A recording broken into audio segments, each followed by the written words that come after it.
PG dalam jabatan kategori 2 di Universitas Negeri Gorontalo hari ini tanggal 12 Juni 2023 akan melaksanakan uji kompetensi kinerja di kelas 11.1 SMK plus Alfalah Biru Tarogong Kidul dengan materi menganalisis unsur-unsur pembangun cerpen. Selamat menyaksikan. Bismillahirrahmanirrahim. Assalamualaikum warahmatullahi wabarakatuh. Waalaikumsalam warahmatullahi wabarakatuh. Apa kabarnya hari ini? Alhamdulillah sehat walafiat ya. Oke, baik, ketua kelas silakan Ramji untuk memimpin doa. Sebelum mulai pelajaran, alangkah baiknya kita berdoa. Berdoa mulai.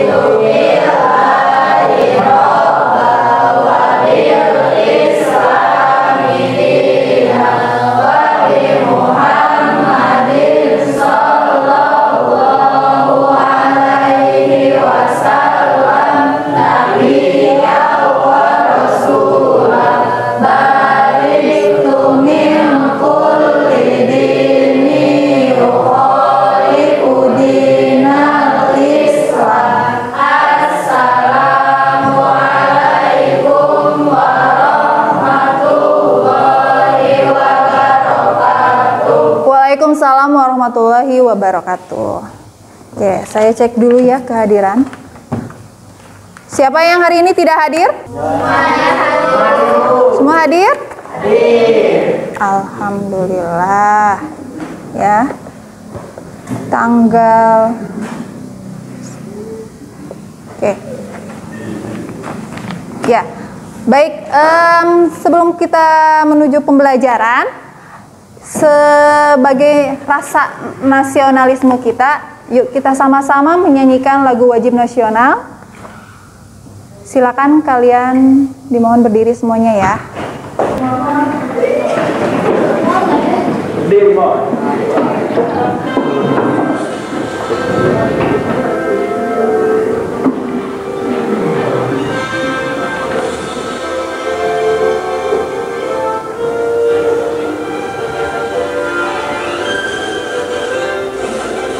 Garuda Pancasila, akulah pendukungmu, patriot proklamasi, sedia berkorban untukmu.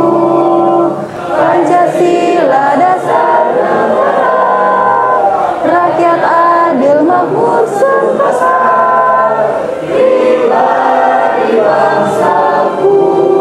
Ayo maju, maju, ayo maju, maju, ayo maju, maju.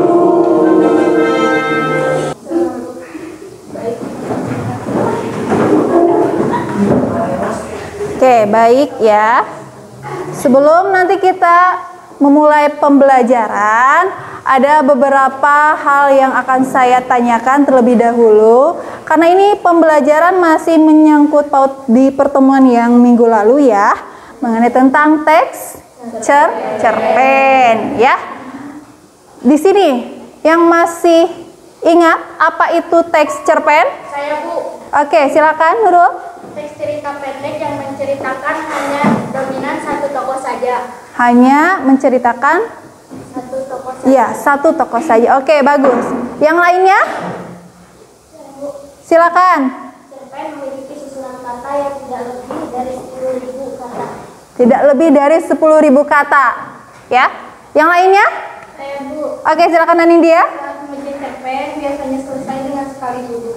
Sekali duduk. Jadi dibacanya sekali duduk. Oke, bagus. Ada lagi? Ya, Bu. Silakan. Di dalam teks cerpen hanya ada satu konflik. Hanya ada satu konflik. Oke, bagus ya jawabannya. Beri tepuk tangan untuk 4 orang tersebut. Oke, baik. Artinya di sini kalian masih ingat dengan materi awal tentang teks cerpen ya. Oke, baik. Di pembelajaran kita kali ini melanjutkan pembelajaran yang kemarin teks cerpen. Ini lebih ke nanti kita akan mempelajari bagaimana atau menganalisis unsur-unsur pembangun cerpen. Nah, berikutnya tujuan pembelajaran ya. Ini kompetensi-kompetensi yang harus kalian capai dari kegiatan pembelajaran hari ini. Yang pertama, setelah membaca teks cerpen yang disajikan, peserta didik mampu menentukan unsur-unsur pembangun cerita pendek dalam buku kumpulan cerita pendek. Kemudian yang kedua, setelah melakukan kegiatan diskusi kelompok di bawah bimbingan guru, peserta didik mampu menganalisis unsur-unsur pembangun cerita pendek dalam buku kumpulan cerita pendek dengan benar. Dan yang ketiga, setelah melakukan kegiatan diskusi kelompok, peserta didik mampu menyimpulkan unsur-unsur pembangun cerita pendek dalam buku kumpulan cerita pendek dengan baik. Nah, ini adalah tujuan pembelajaran kita hari ini ya. Pasti kalian bisa. Jadi harus aku pasti bisa ya. Sebelum nanti di kegiatan ini kita akan ada yang namanya kegiatan diskusi ya. Nah, pokoknya selama pembelajaran dari awal sampai akhir, Ibu akan nilai sikap, ya, nanti nilai ketika kalian melakukan kegiatan diskusi, sampai di akhir pembelajaran Ibu akan nilai. Jadi, yang kelihatannya misalnya banyak berdiam diri, kurang aktif, dan sebagainya, itu juga akan saya nilai, seperti itu. Ya, baik, kita mulai. Di sini ada salah satu video cerpen. Nah, ini ya, video cerpen yang diambil dari aplikasi YouTube ya. Di sini judul cerpennya Alenia dan ikan-ikan di akuarium. Oke, sudah siap? Kalian simak baik-baik video cerpen berikut ini. Nanti ada beberapa pertanyaan yang harus kalian jawab ya. Alenia dan ikan-ikan di akuarium, cerpen karya Haryo Pamungkas.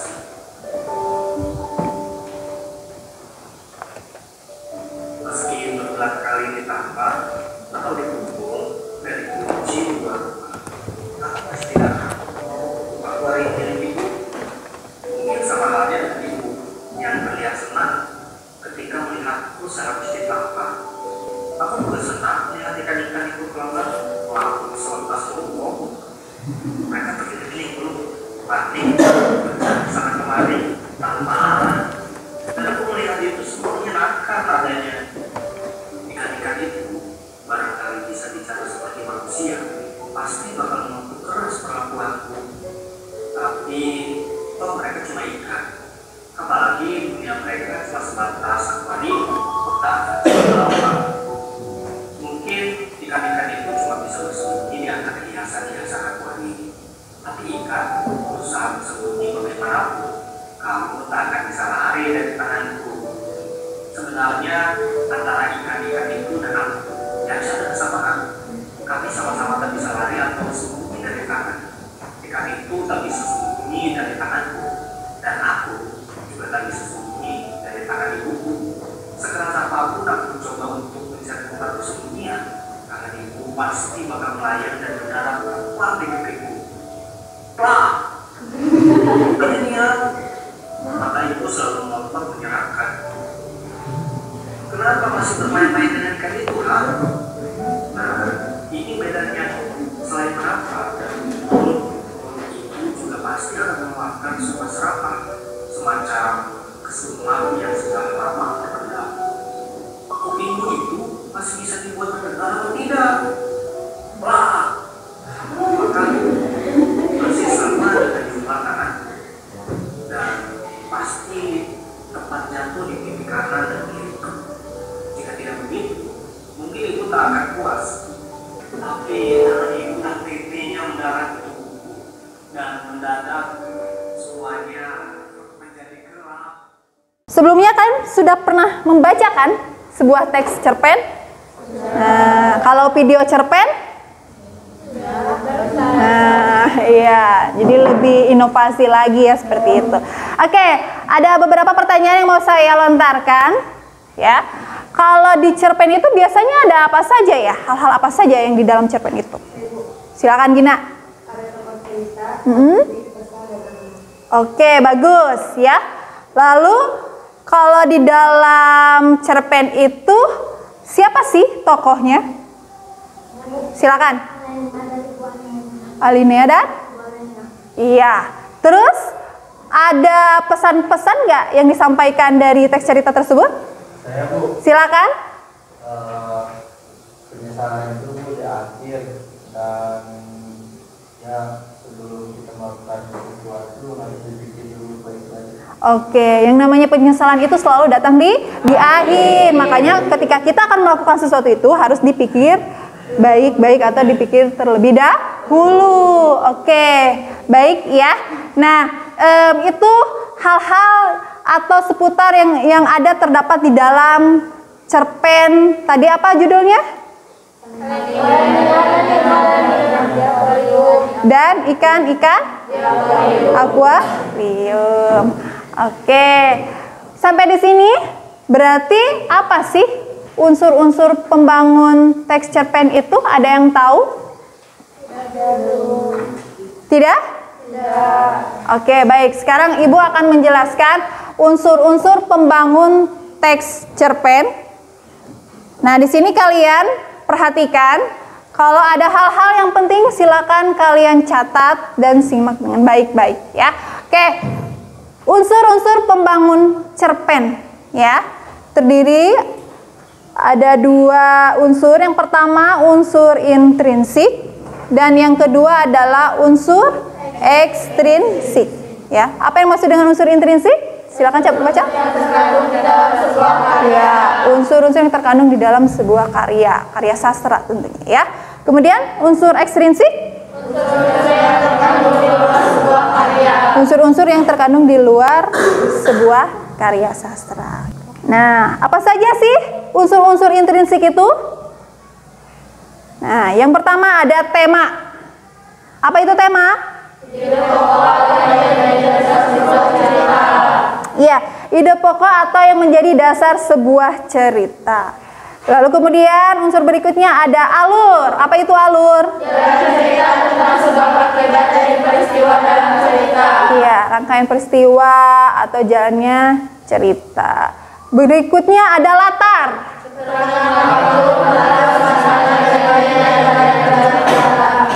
Ya, latar itu bisa menunjukkan latar waktu, ya, suasana atau tempat. Kemudian ada tokoh atau penokohan. Apa yang maksud?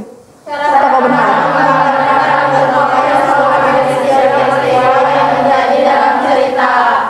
Oke, berikutnya ada gaya bahasa ya. Gaya bahasa itu adalah cara mengungkapkan bahasa seorang pengarang ya, mencapai efek estetis dan kekuatan daya tangkap. Dan terakhir sudut pandang. Tadi yang pertama tema. Tema itu sebagai ide pokok cerita. Kalau tema sama judul itu sama atau tidak? Tidak? Tidak? Kalau tema itu bagaimana cara menentukan tema? Kalau judul tertera sudah tertera di bagian awal cerita. Kalau yang namanya tema kita bisa menentukan tema. Kita baca terlebih dahulu sampai selesai baru bisa menentukan tema. Yang kedua alur. Alur itu rangkaian cerita atau jalannya cerita. Ada 3 macam alur itu. Ada alur maju, alur mundur, alur campuran. Alur maju itu yang seperti apa? Rangkaian peristiwa yang biasanya diawali dengan perkenalan akhir cerita. Kemudian kalau alur mundur biasanya diawali hal-hal atau cerita-cerita flashback atau cerita-cerita masa lampau. Itu alur mundur ya. Lalu kalau alur campuran, alur maju atau alur mundur. Jadi lebih banyak menggunakan satu alur saja biar tidak membingungkan para pembaca. Setelah alur ada latar. Apa tadi latar? Ya, menunjukkan keterangan tempat, waktu atau suasana yang seperti apa. Kalau Kalau menunjukkan tempat, biasanya di sekolah, di rumah, kampus. Kalau yang menunjukkan waktu, siang, sore hari. Kalau tanggal, bulan, tahun itu masuk ke waktu. Lalu kemudian suasana yang seperti apa? Sedih, bahagia, galau, merana. Ya, nah itu gelisah, galau, merana seperti itu. Ya, itu ya yang dimaksud dengan latar. Jadi latar sebuah keterangan baik itu waktu, tempat atau suasana. Setelah latar ada tokoh atau penokohan. Tokoh ini adalah si pemain atau pemeran atau pelaku dalam cerita. Pernah nggak kalian, ini kan yang namanya pembelajaran teks cerpen ini kan pernah diajari di awal waktu kelas berapa tuh? Di SMP. Di SMP pernah kan? Kelas 7 ya? Kelas 7 8? 8. Nah, kenapa ketika menginjak SMA atau SMK ini kita mempelajari kembali? Karena memang yang namanya sebuah karya sastra itu nggak cukup untuk dipelajari sekali. Karena memang yang namanya sebuah karya sastra itu kan kita harus mengapresiasi tinggi ya. Teks cerpen, tokoh, ada berapa jenis? Pernah nggak kalian mendengar ada macam-macam jenis tokoh dalam cerpen? Antagonis, protagonis, tirtagonis, figuran. Oke, hebat, kalian masih ingat ya. Kalau tokoh antagonis apa? Orang jahat. Kalau protagonis? Baik. Kalau tirtagonis? Sedang-sedang saja. Netral. Kalau figuran? Cadangan. Pembantu, tambahan. Oke, saya luruskan ya. Ini menjadi kebiasaan kalau menentukan tokoh protagonis atau antagonis ini, kebanyakan kalau anak-anak tuh pasti menyebutnya kalau tokoh protagonis itu adalah tokoh baik. Ya. Padahal sebenarnya tokoh utama, pemeran utama. Ya, pemeran utama. Lalu kemudian kalau tokoh antagonis. Nah, kenapa? Jahat. Nah, biasanya gini, kalau tokoh protagonis, kenapa siswa-siswi itu kalau menyebutkan tokoh protagonis itu adalah tokoh baik? Karena memang yang namanya pelaku utama atau pemeran utama itu biasanya sifatnya baik. Tapi bisa nggak kalau kalian sebagai penulisnya nih, kalian berimajinasi pemeran utamanya bisa nggak sifatnya jahat atau kurang baik? Bisa kan?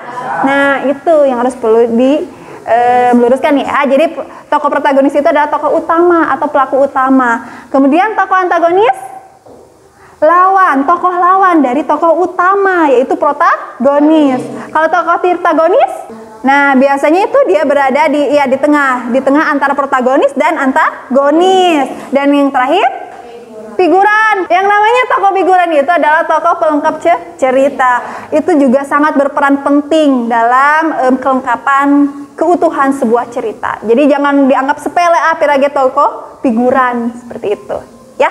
Oke, setelah tokoh penokohan kemudian ada gaya bahasa. Nah, gaya bahasa. Ya, gaya bahasa di sini adalah cara si penulis atau pengarang dalam mengungkapkan ceritanya. Pernah nggak kalian mendengar gaya bahasa itu apa saja? Gaya bahasa itu bisa dikatakan dengan lain istilahnya majas. Ada majas perbandingan, majas pertautan, perulangan, personifikasi, litotes, ironi, hiperbola, metafora, sinisme. Nah, itu tuh macam-macam majas atau gaya bahasa. Ya, fungsinya untuk apa?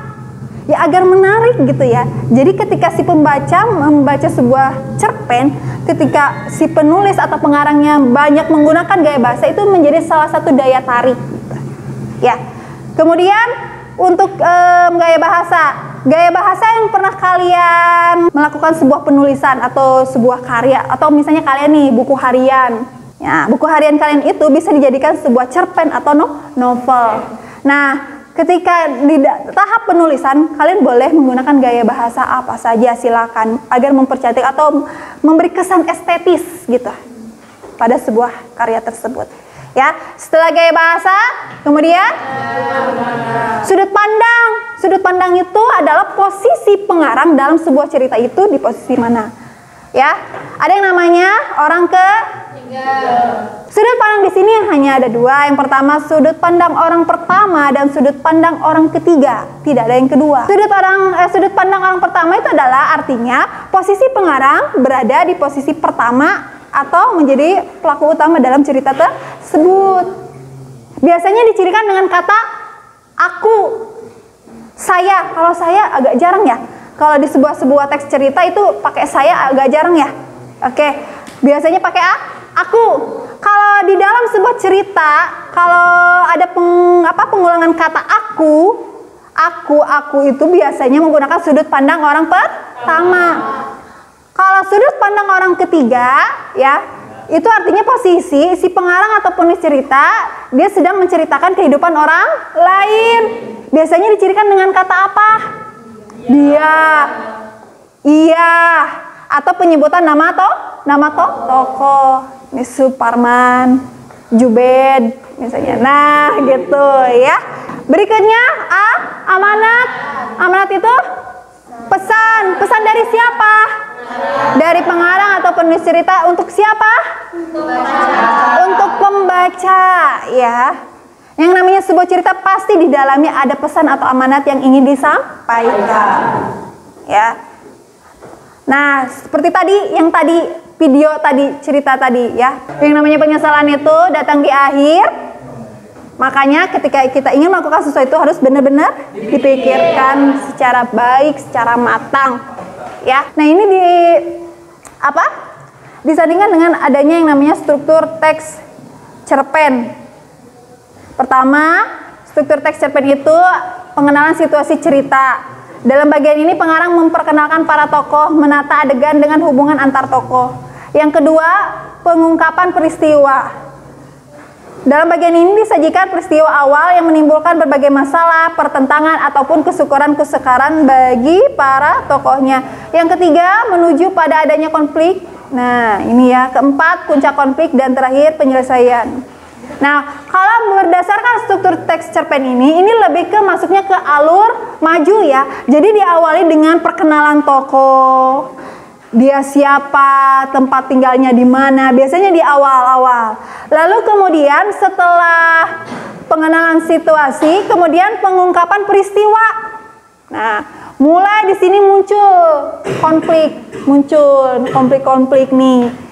Kemudian menuju pada adanya konflik. Nah, di sini dari kemunculan konflik-konflik itu muncul kegembiraan atau kehebohan atau keterlibatan berbagai situasi yang menyebabkan bertambahnya kesukaran tokoh. Dan setelah itu puncak konflik. Nah, ini lagi di puncak-puncaknya masalah. Nah, di sini.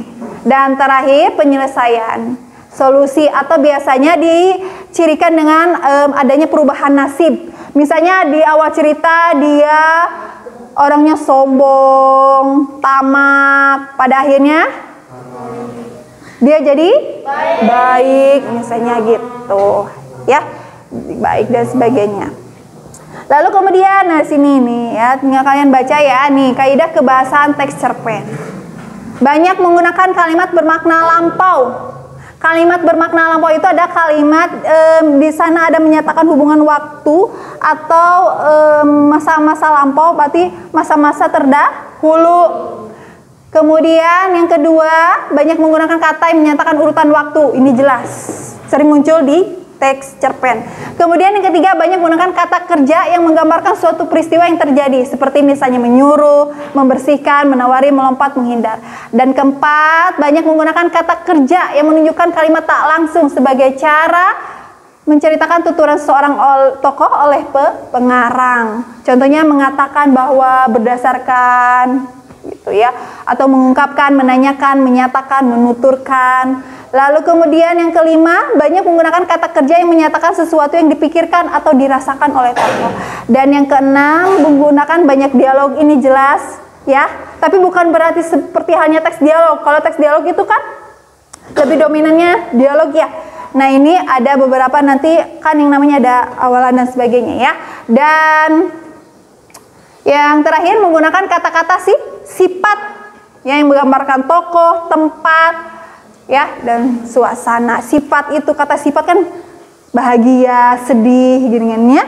Nah, terus misalnya kalau waktu ya sepi, suasana sepi, sunyi, ramai. Nah, itu. Nah, sekarang setelah tadi kita jelaskan unsur intrinsik, sekarang kita unsur ekstrinsik. Unsur yang terkandung di luar teks. Ya, teks cerpen atau sebuah karya sastra itu sendiri. Yang pertama, latar belakang sosial budaya masyarakat. Yang kedua, latar belakang pengarang. Dan yang ketiga, nilai-nilai kehidupan yang terkandung di dalam cerpen. Jadi unsur ekstrinsik ini, yang pertama, latar belakang sosial budaya masyarakat. Ketika si penulis atau pengarang tersebut, ketika dia menyusun cerita tersebut, bagaimana latar belakang sosial masyarakatnya? Nah, ada pengaruhnya enggak gitu ya. Kemudian yang kedua, latar belakang dari pengarang, kepribadian dari pengarang itu biasanya mempengaruhi bentuk karya yang dihasilkan. Ya. Dan yang terakhir, nilai-nilai yang terkandung di dalam cerpen. Yang terkandung di dalam cerpen itu ya ada nilai-nilai kehidupan, nilai pendidikan, budayaan, seni, estetika, moral, agama, dan sebagainya gitu ya. Kenapa sih nilai-nilai kehidupan itu selalu dipakai ketika penyusunan sebuah cerita? Ya, karena biasanya namanya sebuah cerita awal mulanya diinspirasi dari kehidupan kehidupan nyata atau kehidupan manusia. Nih, saya sudah memaparkan unsur-unsur pembangun teks cerpen. Yang pertama ada unsur intrinsik dan unsur ekstrinsik. Oke, sekarang kita menuju kegiatan diskusi kelompok, tugas kelompok.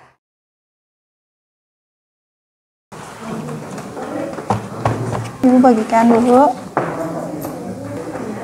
Itu Ibu sudah membagikan LKPD setiap kelompok 1, nanti melaporkan ya hasil tugas diskusi kalian nanti kalian tuliskan di sini. Di situ ada cara petunjuk dan cara pengisiannya sudah dijelaskan. Silakan kalian berdiskusi ya mengenai kegiatan kita menganalisis unsur-unsur pembangun teks cerpen ya. Nah, silakan kalian awali dulu tulis nama kelompok. Nah, untuk nama kelompok tadi dipaparkan ya di tayangan.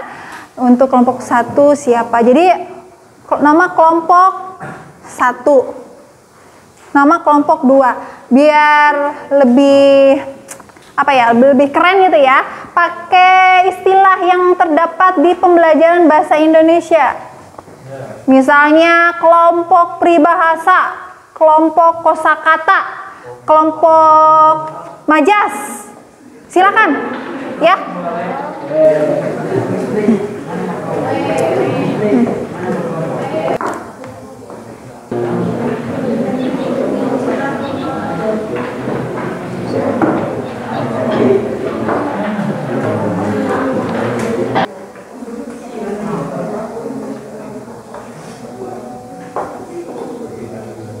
Baik, bagaimana pengerjaannya sudah selesai? Sudah. Ya. Oke, silakan perwakilan satu kelompok untuk mempresentasikan hasil tugas diskusinya. Untuk kelompok senia, silakan. Dan yang lainnya perhatikan samakan dengan kelompok yang di depan. Salah satunya yaitu mengajarkan kepada kita bahwasanya kita tidak boleh menyimpulkan sesuatu sebelum mengetahui alasan dibaliknya.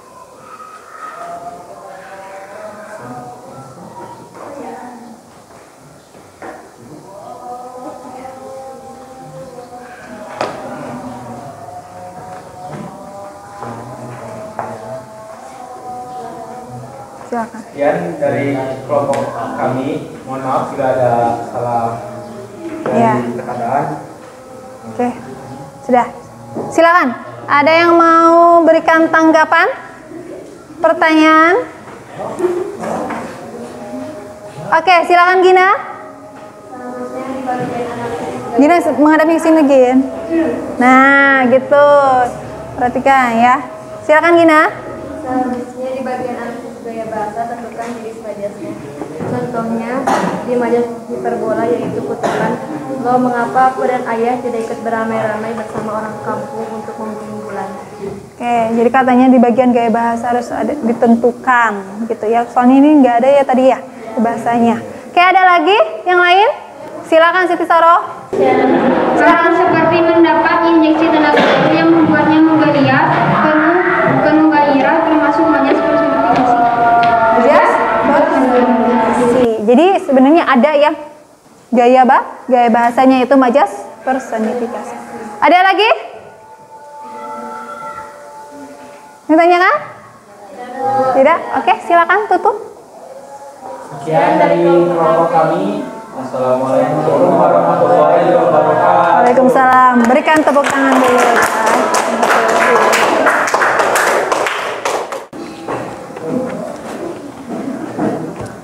Oke, baik. Terima kasih ya untuk kelompok 4 yang sudah mempresentasikan hasil diskusinya. Baik. Nah, di sini di akhir pembelajaran ini, sebelum nanti kita akhiri, di sini ada yang mau menyimpulkan materi hari ini. Oke, silakan. Jadi kesimpulan pembelajaran hari ini, kita dapat bisa menentukan, menganalisis dan menyimpulkan unsur-unsur pembangunan teks cerpen. Ya, dengan tepat, unsur-unsur pembangunan cerpen terdiri dari unsur intrinsik dan ekstrinsik.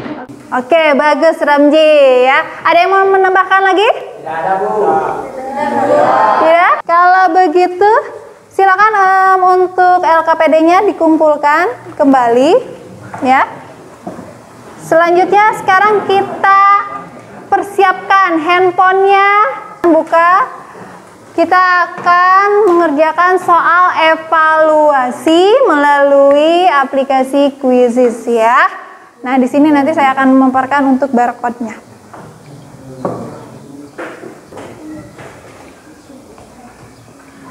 Pergerakan ini sudah selesai.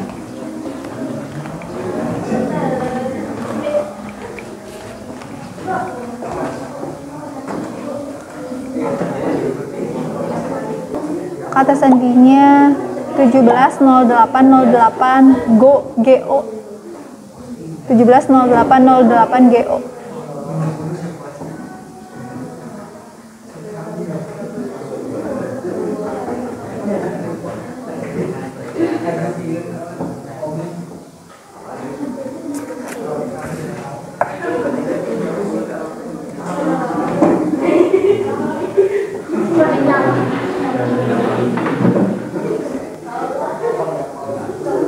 Sudah?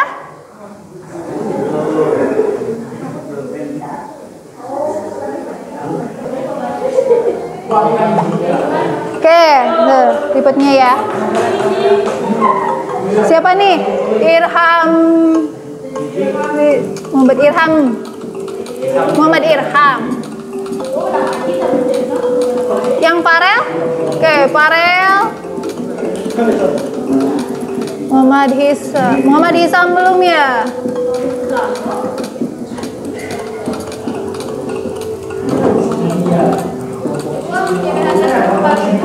Hah?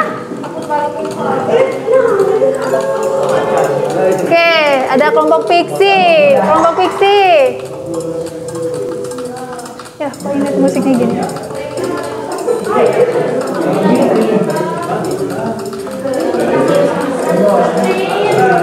Ayo mengejar, siapa nih? Berkejaran. Yang ranking pertama diraih sama Muhammad Irham. Ya, oke. Muhammad Irham.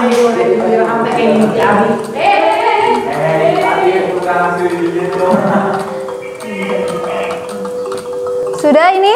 Semua sudah?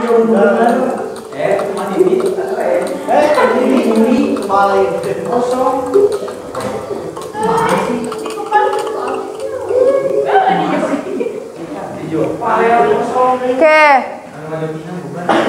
Ya, kemudian diikuti oleh Farel. Oke. Sudah? Oke, ini reportnya. Masih. Ya, baik ya. Setelah kita mengerjakan soal evaluasi, kita sudah berada di akhir proses pembelajaran. Maka oleh karena itu, apa sih manfaat dari pembelajaran hari ini? Saya Bu, manfaatnya kita tidak hanya mengetahui isi cerita saja, tetapi kita dapat mengetahui mengetahui unsur-unsur pembangunan NCP dan kita dapat membantu kita dalam penulisan. Oke, bagus. Ya, tepuk tangan dulu untuk Arya.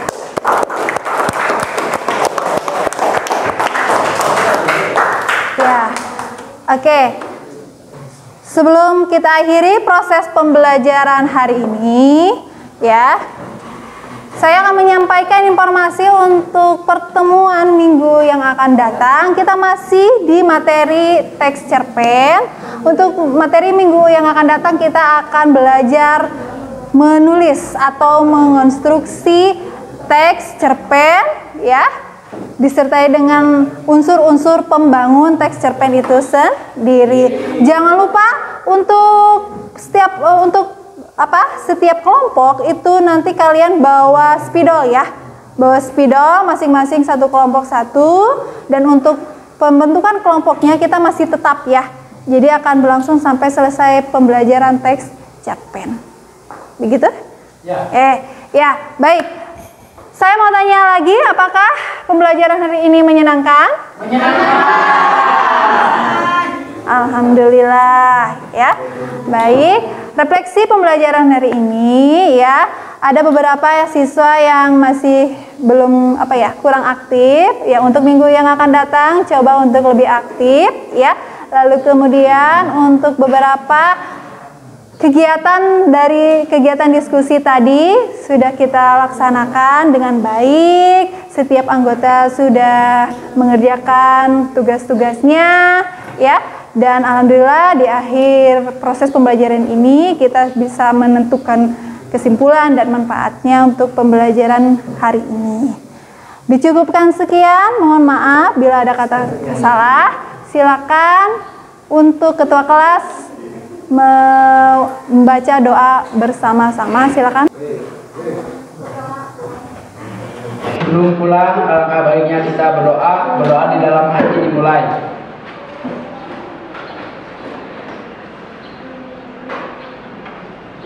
Beri salam. Assalamualaikum warahmatullahi wabarakatuh. Waalaikumsalam warahmatullahi wabarakatuh.